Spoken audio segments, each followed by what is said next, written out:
En je gaat nu op korte termijn al een nieuw liedje inzingen. Wat gaat het worden? Hoe gaat die heten? Dat weten we nog niet, de titel. Het wordt in ieder geval wel weer een heel dansbaar liedje. Gaan we doen. En we gaan als het liedje uitkomt over 3 weken gaan we iets heel groots bekendmaken.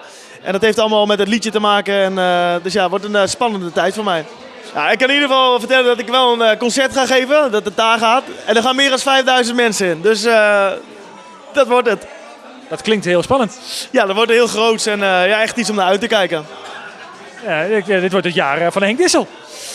Ja, dat willen we er wel van gaan maken. Ja. We zijn bezig met tv-dingen die we willen gaan doen. En dan een heel groot concert erachteraan. Dus ja, ik ben benieuwd. Het moet het jaar worden, ja.